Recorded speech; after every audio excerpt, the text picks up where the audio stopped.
ओम शांति। 11 अप्रैल 2026 के ईश्वरीय महावाक्य है। पहले सुनते हैं मुरली के मुख्य पॉइंट्स। बाबा ने कहा, अंतर्मुखी बनना ही सच्चे पुरुषार्थ की शुरुआत है, क्योंकि बाहर मुख रहने से आत्मा सिर्फ सुनती है, बदलती नहीं है। जब हम गहराई में जाकर महावाक्यों पर मनन करते हैं, तभी ज्ञान जीवन में उतरता है। इसी अवस्था से आत्मा स्थिर, अचल और शक्तिशाली बनती है। ज्ञान रूप अवस्था में रहकर महावाक्य सुनना बहुत ज़रूरी है, क्योंकि तभी उनका प्रभाव पड़ता है। सिर्फ सुनकर दोहराने से वे शब्द बनकर रह जाते हैं, अनुभव नहीं बनते। इसलिए हर ज्ञान को गहराई से धारण करना ही सच्चा परिवर्तन है। सर्वोत्तम सर्विस वही है जिसमें हम योग शक्ति से आत्माओं के अशुद्ध संकल्पों को बदलते हैं। सिर्फ बोलना सेवा नहीं है, बल्कि सूक्ष्म रूप से उनकी वृत्ति को शुद्ध करना है। यही सच्ची और ऊंची सेवा का महीन राज है। मन एक मंदिर के समान है, जिसमें हमें सिर्फ दैवी गुणों को ही स्थापित करना है। जैसे मंदिर में देवताओं की मूर्तियाँ होती हैं, वैसे ही मन में पवित्र संकल्प होने चाहिए। तभी जीवन में शांति और खुशी की सुगंध फैलती है। दूसरों की भूल पर सिर्फ समझाना ही सेवा नहीं है, बल्कि उन्हें बदलना असली सेवा है। योग शक्ति से उनके अशुद्ध विचारों को शांत करना ही सूक्ष्म सेवा है। ऐसी सेवा से आत्मा हल्की और शक्तिशाली बनती है। लास्ट में बाबा ने कहा, जब मन पूरी तरह परमात्मा को अर्पण हो जाता है, तब अशुद्ध संकल्प अपने आप खत्म हो जाते हैं। लेकिन अगर मन माया के पास है, तो व्यर्थ विचार बढ़ते जाते हैं। सच्चा प्रेम वही है जिसमें सुधार और सच्ची भावना छुपी होती है, न कि केवल लगाव।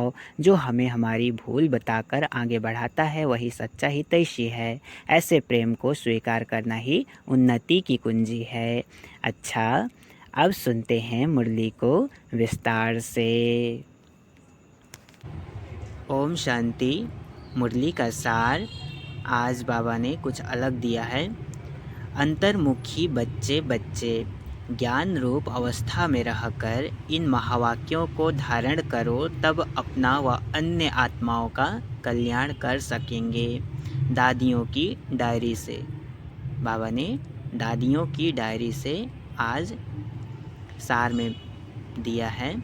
अंतर्मुखी बच्चे बच्चे, ज्ञान रूप अवस्था में रहकर इन महावाक्यों को धारण करो, तब अपना व अन्य आत्माओं का कल्याण कर सकेंगे। दादियों की डायरी से प्रश्न है आज का, सर्वोत्तम सच्ची सर्विस कौन सी है? सर्वोत्तम सच्ची सर्विस कौन सी है? यथार्थ सर्विस का सूक्ष्म और महीन राज क्या है? यथार्थ सर्विस का सूक्ष्म और महीन राज क्या है? उत्तर, जब किसी से कोई भूल होती है, तो उसे सावधान करने के साथ सूक्ष्म रीति से अपनी योग शक्ति उन तक पहुंचाकर उनके अशुद्ध संकल्पों को भस्म करना, यही सर्वोत्तम सच्ची सर्विस है। साथ साथ अपने ऊपर भी अटेंशन देना, मनसा में भी कोई अशुद्ध संकल्प उत्पन्न न हो। इसमें खुद भी सावधान रहना और दूसरों प्रति ऐसी दिव्य सर्विस करना, यही सर्विस का सूक्ष्म और महीन राज है। ओम शांति। हर एक पुरुषार्थी बच्चे को पहले अंतर्मुख अवस्था अवश्य धारण करनी है। हर एक पुरुषार्थी बच्चे को पहले अंतर्मुख अवस्था अवश्य धारण करनी है। अंतर्मुखता में बड़ा ही कल्याण समाया हुआ है। इस अवस्था से ही अचल, स्थिर, धैर्यता, निर्माणचित इत्यादि दैवी गुणों की धारणा हो सकती है तथा संपूर्ण ज्ञानमय अवस्था प्राप्त हो सकती है। अंतर्मुख न होने के कारण वह संपूर्ण ज्ञान रूप अवस्था नहीं प्राप्त होती।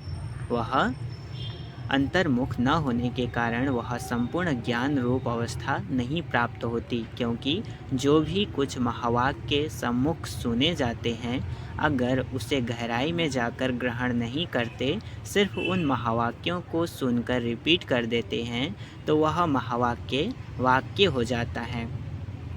वह महावाक्य सिर्फ वाक्य हो जाता है। जो ज्ञान रूप अवस्था में रहकर महावाक्य नहीं सुने जाते, उन महावाक्यों पर माया का परछाया पड़ जाता है। अब ऐसी माया के अशुद्ध वाइब्रेशन से भरे हुए महावाक्य सुनकर सिर्फ रिपीट करने से खुद सहित औरों का कल्याण होने के बदले अकल्याण हो जाता है। इसलिए हे बच्चों, एकदम अंतर्मुखी बन जाओ। आपका यह मन मंदिर सदृश है। आपका यह मन मंदिर सदृश है। जैसे मंदिर से सदैव खुशबू आती है, ऐसे मन मंदिर जब पवित्र बनता है तो संकल्प भी पवित्र इमर्ज होते हैं। जैसे मंदिर में सिर्फ पवित्र देवी देवताओं के ही चित्र रखे जाते हैं, न कि दैत्यों के, ऐसे तुम बच्चे अपने मन व दिल रूपी मंदिर को सर्व ईश्वरीय गुणों की मूर्तियों से सजा दो। वे गुण हैं निर्मोह, निर्लोभ, निर्भय, धैर्यवत, निरहंकार इत्यादि, क्योंकि यह सब तुम्हारे ही दिव्य लक्षण हैं।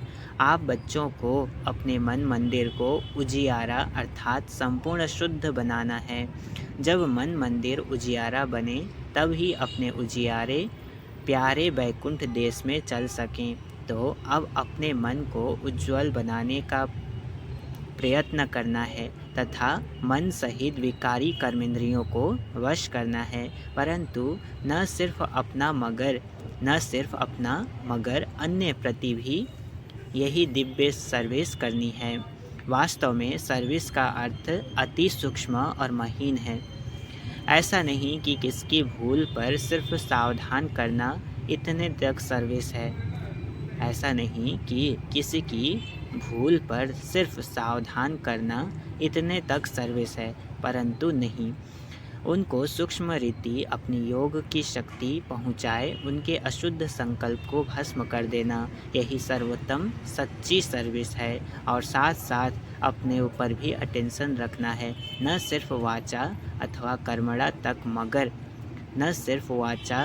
कर्मणा तक मगर मनसा में भी कोई अशुद्ध संकल्प उत्पन्न होता है तो उनका वाइब्रेशन अन्य के पास जाए सूक्ष्म रीति अकल्याण करता है, जिसका बोझ खुद पर आता है और वही बोझ बंधन बन जाता है। इसलिए हे बच्चों, खुद सावधान रहो, फिर अन्य प्रति वही दिव्य सर्विस करो। यही आप सेवाधारी बच्चों का अलौकिक कर्तव्य है। ऐसी सर्विस करने वालों को फिर अपने प्रति कोई भी सर्विस नहीं लेनी है। भल कभी कोई अनायास भूल हो भी जाए तो उसे अपने बुद्धि योग बल से सदैव के लिए करेक्ट कर देना है। ऐसा तीव्र पुरुषार्थी थोड़ा भी इशारा मिलने से शीघ्र महसूस करके परिवर्तन कर लेता है और आगे के लिए अच्छी रीति अटेंशन रख चलता है। यही विशाल बुद्धि बच्चों का कर्तव्य है। हे मेरे प्राणों, परमात्मा द्वारा रचे हुए इस अविनाशी राजस्व ज्ञान यज्ञ प्रति तन मन धन को संपूर्ण रीति से स्वाहा करने का राज बहुत महीन है। जिस घड़ी आप कहते हो कि मैं तन मन धन सहित यज्ञ में स्वाहा अर्थात अर्पण हो मर चुका, उस घड़ी से लेकर अपना कुछ भी नहीं रहता। उसमें भी पहले तन मन को संपूर्ण रीति से सर्विस में लगाना है। जब सब कुछ यज्ञ अथवा परमात्मा के प्रति है तो फिर अपने प्रति कुछ रह नहीं सकता। धन भी व्यर्थ नहीं गंवा सकते, मन भी अशुद्ध संकल्प विकल्प तरफ दौड़ नहीं सकता, क्योंकि परमात्मा को अर्पण कर दिया। अब परमात्मा तो है ही शुद्ध शांत स्वरूप। इस कारण अशुद्ध संकल्प स्वतः शांत हो जाते हैं। अगर मन माया के हाथ में दे देते हो तो माया वैरायटी रूप होने के कारण अनेक प्रकारों के विकल्प उत्पन्न कर मन रूपी घोड़े पर आय सवारी करती है। अगर किसी बच्चे को अभी तक भी संकल्प विकल्प आते हैं तो समझना चाहिए कि अभी मन पूर्ण रीति से स्वाहा नहीं हुआ है, अर्थात ईश्वरीय मन नहीं बना है। इसलिए हे सर्व त्यागी बच्चों, इन गुह्य राजों को समझ कर्म करते साक्षी हो। खुद को देख बहुत खबरदारी से चलना है। स्वयं गोपी बल्लभ तुम अपने प्रिय गोप गोपियों को समझा रहे हैं। स्वयं गोपी बल्लभ तुम अपने प्रिय गोप गोपियों को समझा रहे हैं कि तुम हर एक का वास्तविक सच्चा प्रेम कौन सा है।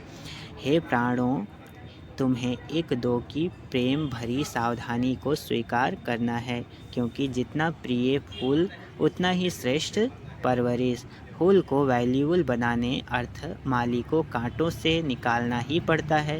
वैसे तुम्हें भी जब कोई सावधानी देता है तो समझना चाहिए जैसे कि उसने मेरी परवरिश की, अर्थात मेरी सर्विस की। उस सर्विस अथवा परवरिश को रिगार्ड देना है। यही संपूर्ण बनने की युक्ति है। यही ज्ञान सहित आंतरिक सच्चा प्रेम है। इस दिव्य प्रेम में एक दो के लिए बहुत रिगार्ड होना चाहिए। हर एक बात में पहले खुद को ही सावधान करना है। यही निर्माण चित अति मधुर अवस्था है। ऐसे प्रेम पूर्वक चलने से तुम्हें जैसे यहाँ ही वे सतयुग के सुहावने दिन आंतरिक महसूस होंगे, वहाँ तो यह प्रेम नेचुरल रहता है, परंतु इस संगम के स्वीटेस्ट समय पर एक दो के लिए सर्विस करने का यह अति मीठा रमणीक प्रेम है। यही शुद्ध प्रेम जग में गाया हुआ है। तुम हर एक चैतन्य फूलों को हरदम हर्षित मुख हो रहना है। तुम हर एक चैतन्य फूलों को हरदम हर्षित मुख हो रहना है, क्योंकि निश्चय बुद्धि होने के कारण तुम्हारी नस नस में संपूर्ण ईश्वरीय ताकत समाई हुई है। ऐसी आकर्षण शक्ति अपना दिव्य चमत्कार अवश्य निकालती है। जैसे छोटे निर्दोष बच्चे शुद्ध पवित्र होने कारण सदैव हंसते रहते हैं और अपने रमणीक चरित्र से सबको बहुत खींचते हैं, वैसे तुम हर एक की ऐसे ईश्वरीय रमणीक जीवन होनी चाहिए। इसके लिए तुम्हें किसी भी युक्ति से अपने आसुरी स्वभावों पर जीत प्राप्त करनी है। जब कोई को देखो कि यह क्रोध विकार के वश हो मेरे सामने आता है, तो उनके सामने ज्ञान रूप हो बचपन की मीठी रीति से मुस्कुराते रहो, तो वह खुद शांतचित हो जाएगा, अर्थात विस्मृति स्वरूप से स्मृति में आ जाएगा। भल उनको पता न भी पड़े, लेकिन सूक्ष्म रीति से उनके ऊपर जीत पाकर मालिक बन जाना, यही मालिक और बालकपन की सर्वोच्च शिरोमणि विधि है। ईश्वर जैसे संपूर्ण ज्ञान रूप वैसे फिर संपूर्ण प्रेम रूप भी है।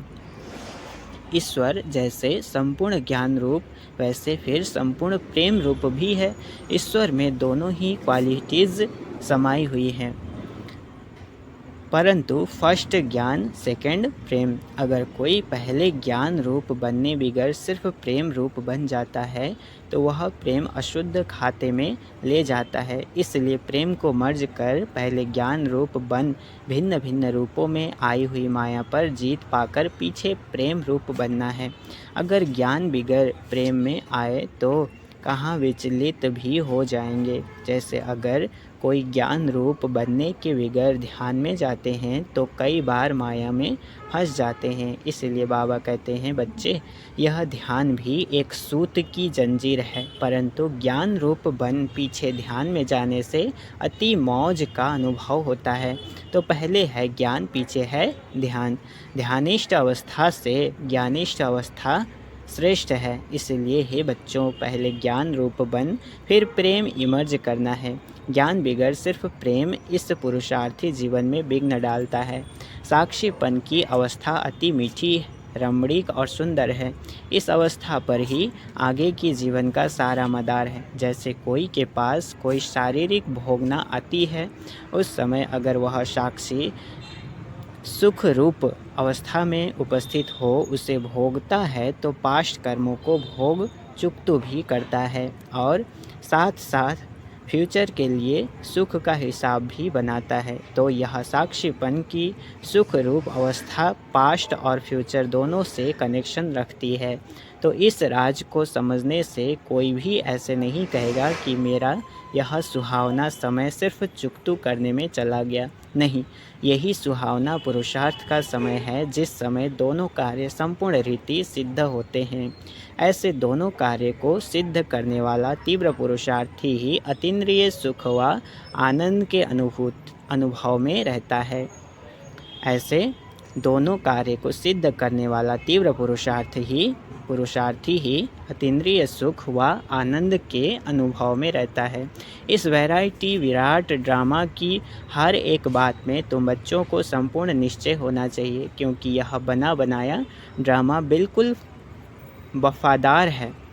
यह बना बनाया ड्रामा बिल्कुल वफादार है। देखो, यह ड्रामा हर एक जीव प्राणी से उनका पाठ पूर्ण रीति से बजवाता है। भल कोई रांग है तो वह रांग पाठ भी पूर्ण रीति से बजाता है। यह भी ड्रामा की नूंद है। जब रांग और राइट दोनों ही प्लान में नूंधे हुए हैं तो फिर कोई बात में संशय उठाना यह ज्ञान नहीं है, क्योंकि हर एक एक्टर अपना अपना पार्ट बजा रहा है। जैसे बायोस्कोप में अनेक भिन्न भिन्न नाम रूपधारी एक्टर्स अपनी अपनी एक्टिंग करते हैं, तो उनको देख किससे नफ़रत आवे और किससे हर्षित होवे ऐसा नहीं होता है। पता है कि यह एक खेल है जिसमें हर एक को अपना अपना गुड व बैड पार्ट मिला हुआ है। वैसे ही इस अनादि बने हुए बायोस्कोप को भी साक्षी हो एक रस अवस्था से हर्षित मुख हो देखते रहना है। संगठन में यह पॉइंट बहुत अच्छी रीति धारण करनी है। एक दो को ईश्वरीय रूप से देखना है। महसूसता का ज्ञान उठाए सर्व ईश्वरीय गुणों की धारणा करनी है। अपने लक्ष्य स्वरूप की स्मृति से शांत चित्त, निर्माण चित्त, धैर्यवत मिठास, शीतलता इत्यादि सर्वदैवी गुण इमर्ज करने हैं। धैर्यवत अवस्था धारण करने का मुख्य फाउंडेशन वेट एंड सी। धैर्यवत अवस्था धारण करने का मुख्य फाउंडेशन है वेट एंड सी। हे मेरे प्रिय बच्चों, वेट अर्थात धैर्य धरना, सी अर्थात देखना। अपने दिल भीतर पहले धैर्यवत गुण धारण कर उसके बाद फिर बाहर में विराट ड्रामा को साक्षी हो देखना है। जब तक कोई भी राज सुनने का समय समीप आवे तब तक धैर्यवत गुण की धारणा करनी है। समय आने पर उस धैर्यता के गुण से राज सुनने में कभी भी विचलित नहीं होंगे। इसलिए हे पुरुषार्थी प्राणों, जरा ठहरो और आगे बढ़कर राज देखते चलो। इस ही धैर्यवत अवस्था से सारा कर्तव्य संपूर्ण रीति से सिद्ध होता है। यह गुण निश्चय से बांधा हुआ है। ऐसे निश्चय बुद्धि साक्षी दृष्टा हो हर खेल को हर्षित चेहरे से देखते आंतरिक धैर्यवत और अडोल चित्त रहते हैं। यही ज्ञान की परिपक्व अवस्था है जो अंत में संपूर्णता के समय प्रैक्टिकल में रहती है। इसलिए बहुत समय से लेकर इस साक्षीपन की अवस्था में स्थित रहने का परिश्रम करना है। जैसे नाटक में एक्टर को अपना मिला हुआ पार्ट पूर्ण बजाते अर्थात आगे से ही रिहर्सल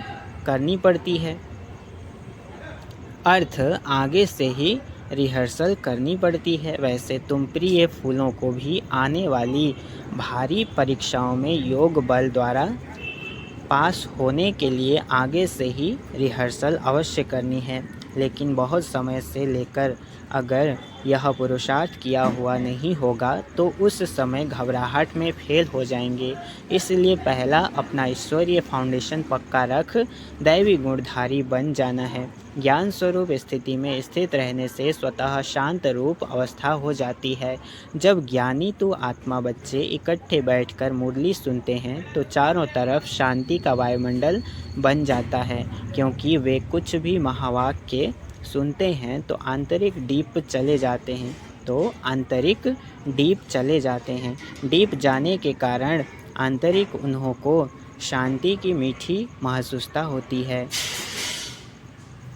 अब इसके लिए कोई खास बैठकर मेहनत करनी पड़ती है। अब इसके लिए कोई खास बैठकर मेहनत नहीं करनी है, परंतु ज्ञान की अवस्था में स्थित रहने से यह गुण अनायास आ जाता है। तुम बच्चे जब सवेरे सवेरे उठकर एकांत में बैठते हो तो शुद्ध विचारों रूपी लहरें उत्पन्न होती हैं। उस समय बहुत उपराम अवस्था होनी चाहिए। फिर अपने निज शुद्ध संकल्प में स्थित होने से अन्य सब संकल्प आपे ही शांत हो जाएंगे और मन अमन हो जाएगा, क्योंकि मन को वश करने अर्थ भी कोई ताकत तो अवश्य चाहिए। इसलिए पहले अपने लक्ष्य स्वरूप के शुद्ध संकल्प को धारण करो। जब आंतरिक बुद्धि योग कायदे प्रमाण होगा तो तुम्हारी यह निर्संकल्प अवस्था स्वतः हो जाएगी। अच्छा, मीठे मीठे ज्ञान गुलजारी, ज्ञान सितारों प्रति याद प्यार, गुड मॉर्निंग और नमस्ते। हम रूहानी बच्चों की रूहानी माता पिता बाप दादा को याद प्यार और गुड मॉर्निंग, नमस्ते नमस्ते नमस्ते। शुक्रिया बाबा, शुक्रिया। धारणा के लिए मुख्य सार है। पहला पॉइंट, अपने लक्ष्य स्वरूप की स्मृति से शांत चित्त, निर्माण चित्त, धैर्यवत, मिठास, शीतलता आदि सर्वदैवी गुण धारण करने हैं। दूसरा, निश्चय बुद्धि साक्षी दृष्टा हो। इस खेल को हर्षित चेहरे से देखते आंतरिक धैर्यवत और अडोल चित्त रहना है।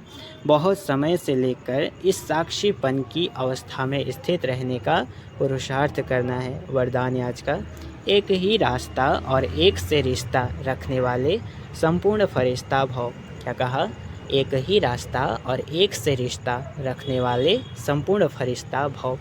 विस्तार, निराकार व साकार रूप से बुद्धि का संग व रिश्ता एक बाप से पक्का हो तो फरिश्ता बन जाएंगे।